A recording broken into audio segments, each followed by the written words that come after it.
Gara-gara royalti miliaran rupiah, Pos Santobing mengharamkan lagu-lagunya dinyanyikan band Kotak. Gitaris Endang Suraman pun melarang Andre Taulany dan juga band Stinky menyanyikan lagu-lagu ciptaannya. Tapi sesama musisi memperebutkan hak royalti sampai ke jalur hukum sudah biasa terjadi. Yang luar biasa ketika seorang istri memperjuangkan hak royalti atas karya musik suaminya seperti yang dilakukan oleh Inara Rusli.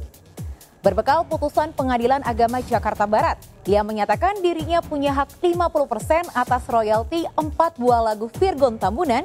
Inara menggugat mantan suaminya itu ke Pengadilan Negeri Jakarta Pusat. Lalu benarkah Inara memiliki bukti kuat terkait dugaan perbuatan melawan hukum yang dilakukan Virgon bersama pihak label musik? Jika Inara menikah lagi, apakah hak royalti miliknya akan hilang? Dan mengapa Feby Carol dan Eva Manurung, ibunda Virgon, seolah menuding Inara rakus harta yang bukan miliknya? Bersama saya, Maria Andromeda, kita akan mengulas rebutan hak royalti antara Inara versus Virgon, Pos Santobing dengan band Kotak, serta Endang Suraman dengan Andre Taulany dan juga band Stinky. Pemirsa, inilah berita artis ternama Barista.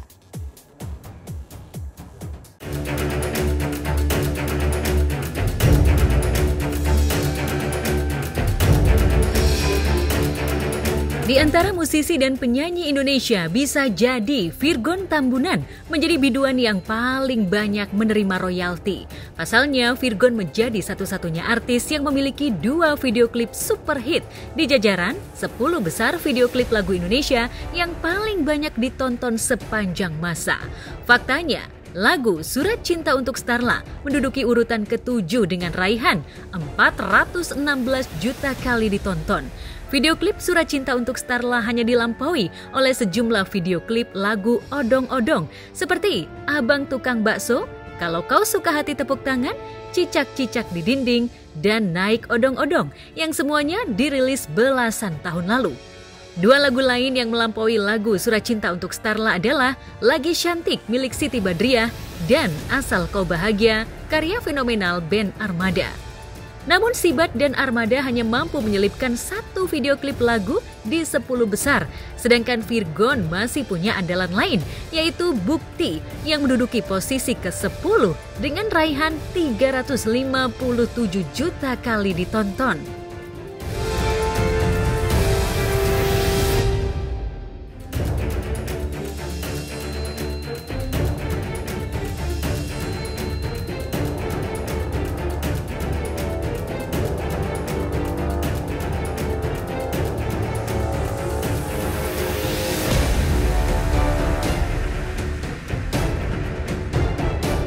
Kreativitas Virgon sebagai pendulang royalti terbanyak semakin mumpuni ketika ia membuat video klip versi kedua Surat Cinta untuk Starla yang dirilis oleh channel YouTube-nya sendiri dan sudah ditonton 91 juta kali.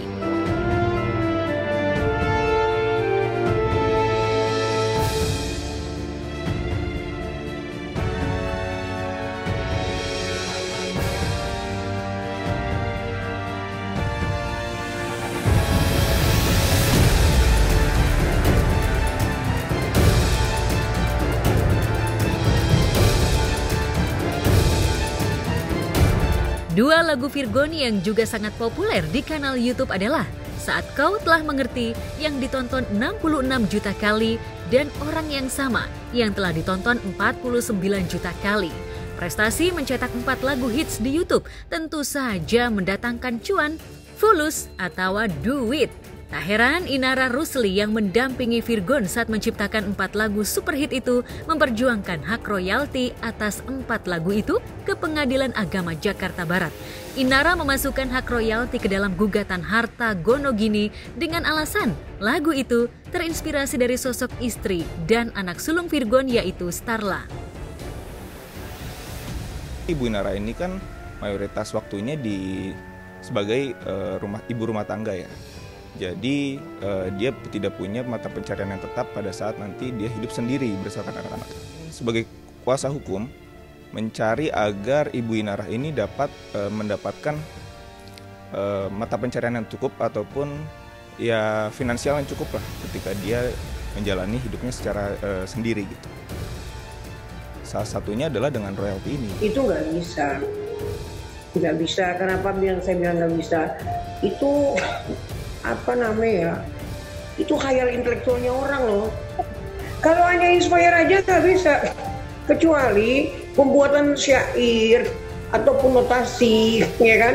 Contoh nih, kalau saya bikin sila si do, contoh nih, dia bikin do re mi fa, itu ya betul. Karena kan itu namanya kompilasi, bikin berdua gitu loh.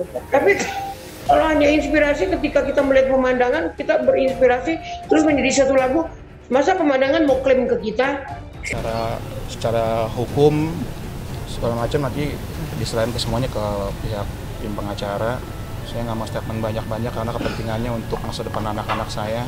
Royalti itu melekat pada yang mempunyai, yang pencipta. Karena adik gue pencipta, berikut vokalis, jadi beda ya antara royalti dan antara gonogini ataupun warisan, itu berbeda. Jadi tidak bisa karena mereka dalam status perkawinan terus royalti dijadikan dasar karena mereka dalam pernikahan gitu.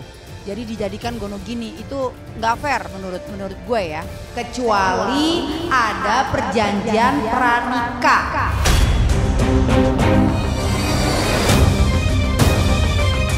Meski Virgon dan Eva Manurung ibundanya tidak terima dengan alasan Inara yang menurut mereka dibuat-buat, toh gugatan hak royalti Inara dikabulkan oleh Pengadilan Agama Jakarta Barat, seolah tak mau berbagi hak royalti. Seminggu kemudian, Virgon menandatangani kontrak secara sepihak dengan sebuah label musik.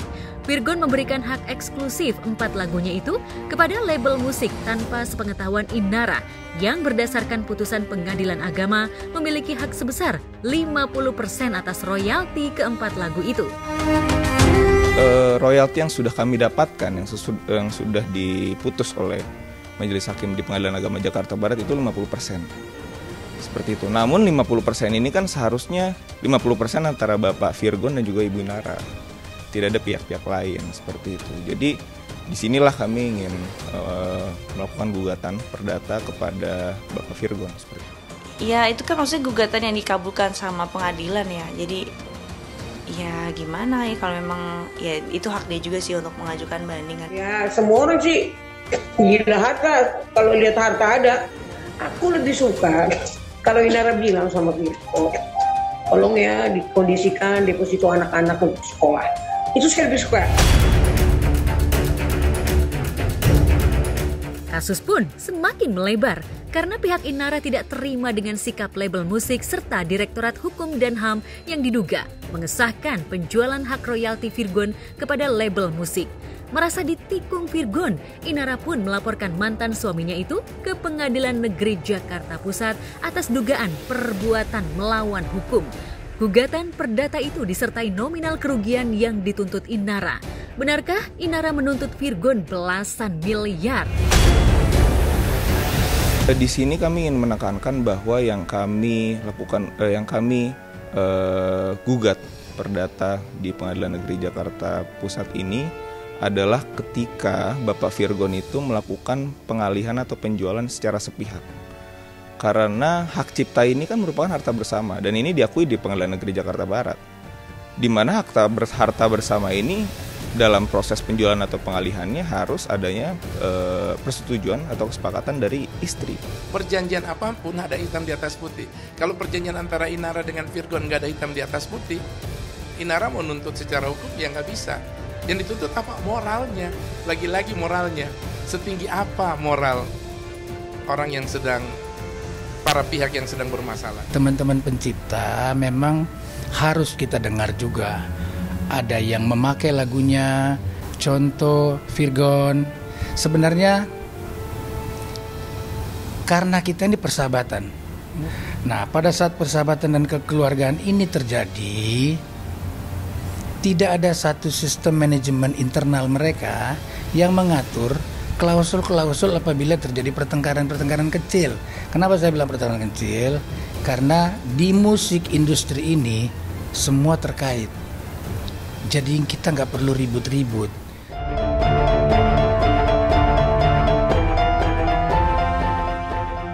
Dalam sidang perdana hak royalti yang digelar 3 Januari lalu, Virgon sebagai tergugat 1 tidak hadir. Demikian pula tergugat 2 dan 3, seolah kompak untuk mengabaikan gugatan Inara. Pada tanggal 3 Januari 2023 lalu, kami dari Pengadilan Negeri Jakarta Pusat telah dipanggil selaku penggugat dari Ibu Inara dan juga tergugat lainnya. Pertama adalah Bapak Virgon selaku tergugat pertama. Kedua itu adalah PT Digital Rantai Maya sebagai tergugat kedua, PT Digital Rumah Publisindo tergugat ketiga, dan juga turut tergugat sebagai Kementerian Hukum dan HAM. Karena kasus Virgon versus Inara menjadi kasus pertama di Indonesia di mana suami istri rebutan royalti, apakah lembaga yang mengatur royalti akan dihadirkan sebagai saksi ahli di persidangan? Kan ini yang saya pahami sih seharusnya Virgon ini atas nama Virgon ya, lagu-lagu tersebut tercatatnya oleh nama Virgon. Jadi ya pemilik hak ciptanya adalah punya Virgon, bukan daripada inspirasinya. Pada dasarnya kalau kita hak cipta itu, kalau musisi ya lagu gitu ya, kalau mau dikomersilkan ataupun diperjualbelikan, lebih secara hukum itu harus didaftarkan di HAKI. Mau mendaftarkan pribadi bisa, ataupun mendaftarkan melalui tempat di mana dia bernaung musisi itu, gitu kan. Nah itu memang harus didaftarkan, karena kalau enggak nanti bagaimana mau LMKN menarik tarif-tarif tersebut yang di Permenkumham, gimana mau ditarik kalau lagunya enggak terdaftar. LMKN itu sesuai dengan undang-undang punya hak mengawasi, kemudian hak mengumpulkan dan hak melaporkan. Kami 9 komisioner yang sudah dilantik dan bekerja sekuat-kuatnya untuk menjaga supaya royalti ini bisa terserap, bisa terkumpul, bisa termonitor dengan baik. Karena jujur aja, digitalisasi ini membuat semua aspek hukum harus saling berkejar-kejaran. Perseteruan Inara dengan Virgon terkait hak royalti dipanaskan oleh ocehan Eva Manurung di sejumlah media sosial dan hiburan. Eva Manurung pernah berujar, uang bulanan Inara mencapai 60 juta per bulan, sementara dirinya hanya kebagian 500.000 untuk merayakan Natal. Terbiasa dengan kemewahan, itulah yang menurut Eva membuat Inara tak mau kehilangan sumber uangnya meski sudah bercerai dari Virgon. Faktanya untuk wanita selingkuhannya pun yang diduga adalah Tenri Anissa, Virgon mampu mengguyurkan uang 200 juta. Itu sebabnya Inara tak gentar memperjuangkan hak royalti atas 4 lagu Virgon sesuai putusan Pengadilan Agama Jakarta Barat. Artinya memang alasan Inara motor bisa. Di dunia mana ada nggak pernah terjadi seperti ini? Udah itu namanya nggak ada ulah. Itu apa namanya? Itu kan kalau nilai seni di dalam pribadi kita ini itu nggak bisa kita salurkan ke orang lain untuk bilang apa ya saya bilangnya. Itu kan khayal intelektual kita yang ini, kan gitu. Ya berhubung karena sekarang memang sudah ada kewajiban untuk memenuhi kebutuhan anak-anak, 3 anak gitu kan. Dan ada beberapa tuntutan hukum juga yang mana butuh biaya yang tidak sedikit gitu untuk bayar akomodasinya dan lain-lain dan sebagainya. Ya karena tuntutan itu tersebut, makanya aku harus bisa produktif, harus bisa kejar setoran. Gini loh, ini kan udah berjalan terlalu lama ya. Kenapa sih nggak selesai gitu? Netizen juga semuanya juga bosan toh nggak dengan berita ini. Sebenarnya simple, terakhir ya. Kenapa nggak segala sesuatu itu dicari jalan tengah? Jangan memberatkan sebelah. Seperti apa persiapan Inara untuk menghadapi sidang kedua hak royalti yang akan digelar 17 Januari mendatang?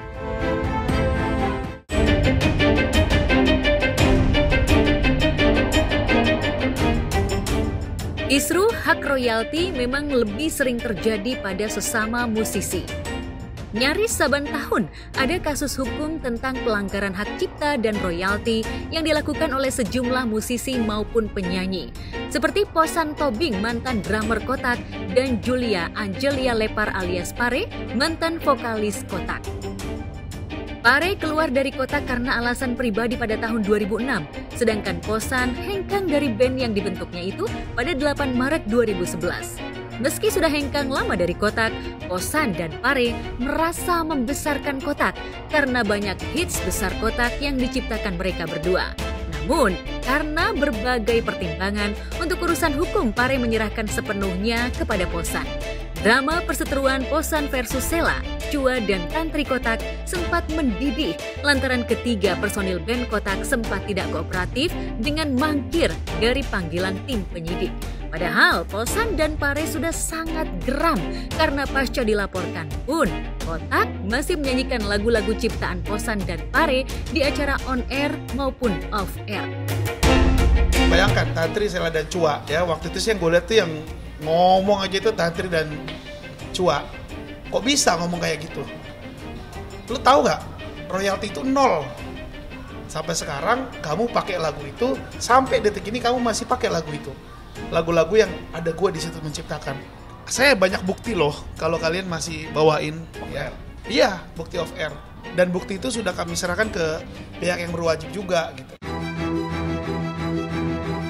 Bisa jadi sangat sulit bagi band Kotak untuk tidak menyanyikan lagu-lagu ciptaan Posan dan Pare karena lagu-lagu ciptaan mereka sangat lekat dengan band Kotak.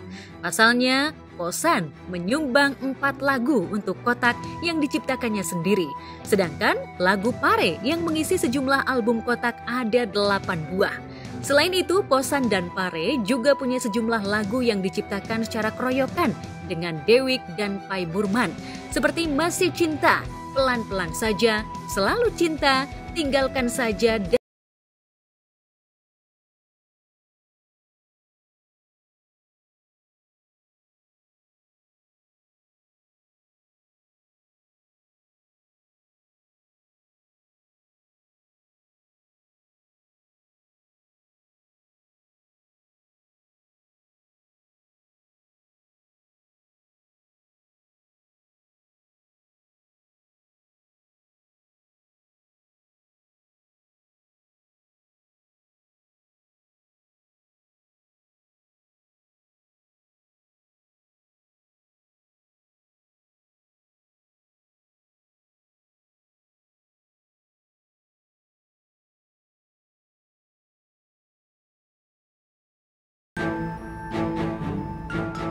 Posan dan Pare mengaku sejak 2011 mereka hanya menerima uang tidak seberapa dari royalti lagu-lagu mereka yang dinyanyikan Kotak.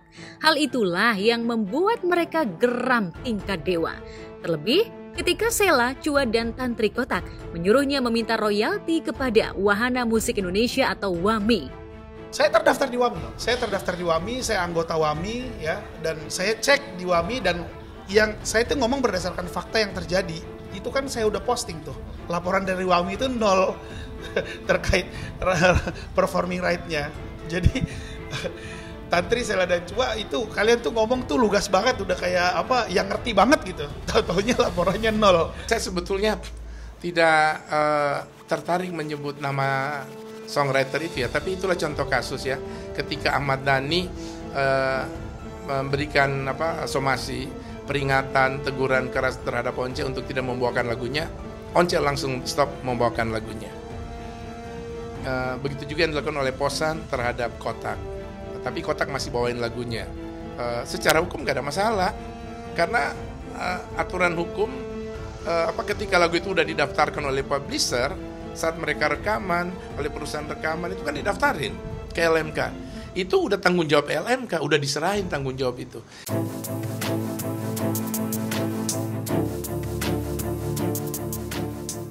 Kesal disepelekan mantan rekan satu bandnya, Posan pun mengumbar aib Sheila, Chua, dan Tantri. Posan memperingati mereka agar jangan melupakan sejarah. Dulu Tantri pernah menumpang hidup di kos-kosannya. Bahkan Posan mengklaim dirinya lah yang mereferensikan Tantri jadi vokalis band Kotak pengganti Pare, meski personel lain sempat menyebut penampakan Tantri ketika itu tidak elok dipandang. Lantas, adakah gugatan material yang disertakan Posan Tobing dalam kasus pelanggaran hak cipta yang dilaporkannya itu? bekas-bekas teman saya itu, Tantri, Sela dan Cua. Bahkan saya lihat di video mereka seakan-akan saya duga ya, kita duga seperti mengolok-olok ya. Gue bukan orang yang jas merah, orang yang lupa sejarah. Kotak itu yang bikin gue besar. Gue ikut membesarkan kotak dari nol ya. Tantri, Cua, lu siapa ya? Ya, gue ikut membesarkan kotak dari nol. Tapi please, jangan sakitin gue lagi dengan kata-kata kalian. Gue udah diam 11 tahun itu bukan waktu yang sedikit, Tantri ya. 11 tahun bukan yang waktu yang sedikit, Cua. Dan lu Sela, 11 tahun buat gue keluar dari kotak. Gue ninggalin banyak warisan buat lo. Mulai dari kontrak kotak yang bagus, kontrak label juga bagus, kontrak manajemen juga bagus. Sampai semua-muanya gue kasih ke lu semuanya. Lu masih bisa ngomong kayak gitu.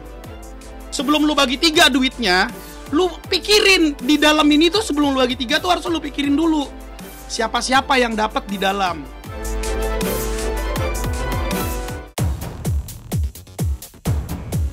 Parah! Andre Taulany dan Ben Stinky pun seolah diharamkan menyanyikan lagu Mungkinkah yang menjadi hits besar mereka oleh musisi Endang Surahman, mantan gitaris Stinky. Apakah Andre dan rekan-rekannya akan mengeroyok Endang Surahman di ranah hukum dengan melapor balik?